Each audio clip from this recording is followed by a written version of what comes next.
There are cinnamon rolls, right? And then there are ultimate cinnamon rolls.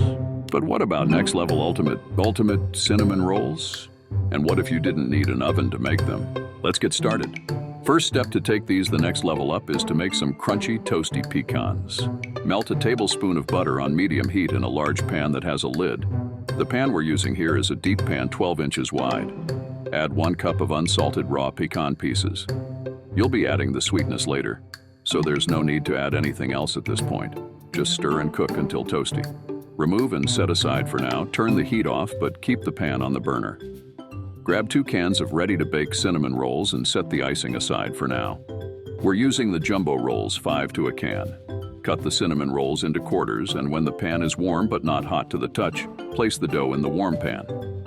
Now, here's the second step that will take these up a notch. Sprinkle the rolls with raisins and the toasted pecans. Cover your pan with a lid. Keep the pan in a warm spot and set your timer to 1 hour.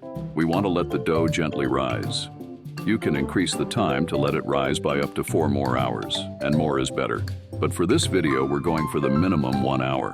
While you're waiting, pour a half cup of heavy cream and set aside so it can get to room temperature.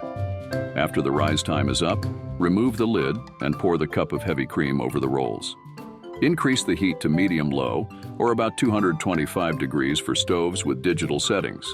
In a bowl, add 6 tablespoons of melted butter, a half cup of brown sugar, a teaspoon of cinnamon, and a teaspoon of vanilla extract. Whisk it all together well and pour it all over the rolls. With the heat still on medium-low, cover your pan. Set your timer to 30 minutes and just let it do its thing. After 30 minutes, uncover the pan, set your timer to an additional 30 minutes, and on the same heat setting of medium-low, let it cook uncovered for 30 minutes. After 30 minutes, turn off the stove and remove the pan from the burner. Put the icing on the rolls and let them rest to set up for 30 minutes. The moment of truth. Look at that scrumptious goodness. The aroma is just heavenly. Flaky inside, the bottom turned into a caramelly delight, and the top is rich with the raisins and pecans.